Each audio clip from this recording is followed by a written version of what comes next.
نحمده ونصلي ونسلم على رسوله الكريم اما بعد فاعوذ باللہ من الشیطان الرجیم بسم اللہ الرحمن الرحیم۔ ناظرین گرامی، آج آپ کے سامنے یہ ذکر کرنا ہے کہ وتر کی نماز کا مکمل طریقہ کیا ہے، اور اگر وتر کے اندر دعا قنوت پڑھنا بھول جائیں تو اس کا وتر کا حکم کیا ہے۔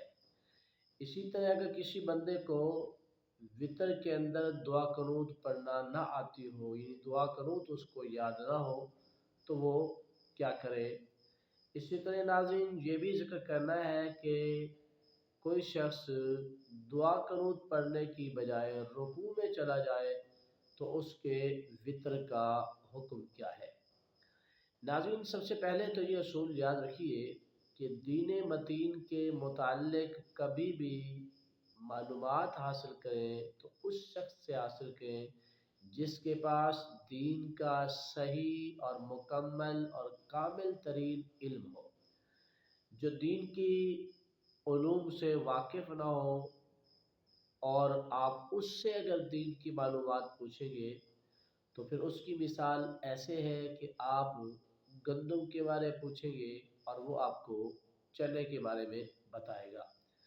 اسی لیے کوشش کیا کریں کہ دین کی معلومات دین کے علماء سے پوچھیں، جو علماء دین ہیں، جن نے دین کو پڑھا ہے، دین کو سمجھا ہے، روح دین کو سمجھا ہے، ان سے دین کی معلومات حاصل کریں تاکہ ہماری دنیا بھی سنورے اور آخرت بھی سنور سکے۔ جہاں تک وتر کا طریقہ ہے، سب سے پہلے آپ وتر کی نیت سماعت فرمائیں۔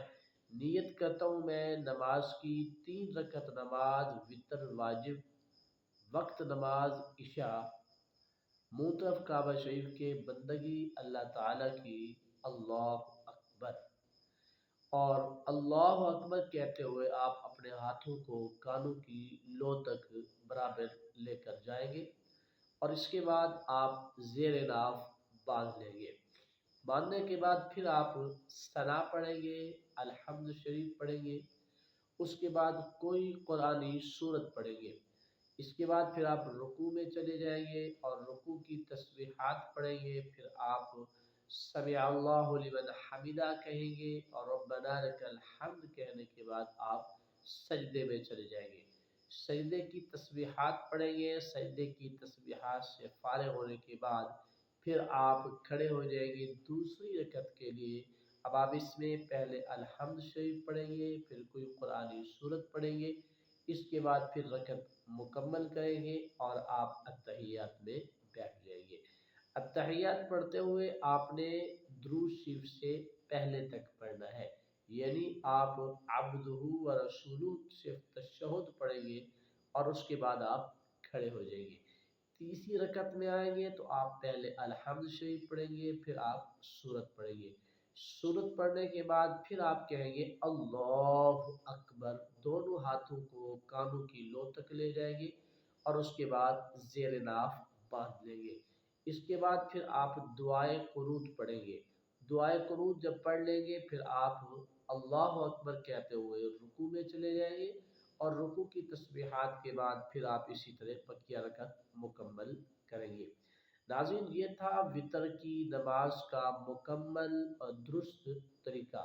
اب آئیے کہ اگر کوئی شخص وتر کے اندر دعا قنوت پڑھنا بھول گیا، یعنی اس نے تیسری رکعت میں الحمد پڑھا اور سورت پڑھی، سورت کے پڑھنے کے بعد وہ اللہ اکبر کہہ کر رکوع میں چلا گیا، دعا قنوت نہ پڑھی، تو اس کے لیے کیا حکم ہے۔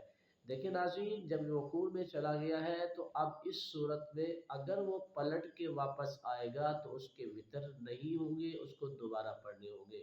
ہاں اب اس نے کیا کرنا ہے، اس نے آخر میں جا کے سجدہ سہو کر دینا ہے۔ اسی طرح ناظرین کسی شخص کو اگر دعائے قنوت یاد ہی نہیں ہے تو پھر آپ اس نیت کے ساتھ کہ آپ دعا قنوت بھی یاد کرنا شروع کر دیں گے، اور کچھ دنوں کے لیے آپ ربنا آتنا فی الدنیا حسنۃ وفی الآخرۃ حسنۃ وقنا عذاب النار، یہ آپ دعا پڑھیں گے۔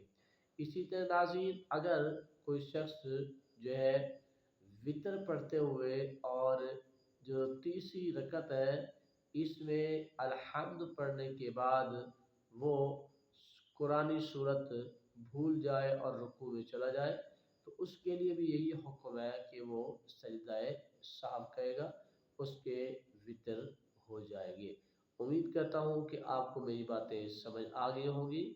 انتہائی آسان طریقے سے میں نے سمجھانے کی کوشش کی ہے اور آپ سے گزارش کرتا ہوں کہ اس ویڈیو کو تمام احباب تک شیئر کریں تاکہ جن کے اندر یہ کمی کوتاہی پائی جاتی ہے وہ دور ہو جائے۔ اللہ تعالی ہمیں عمل کی توفیق عطا فرمائے۔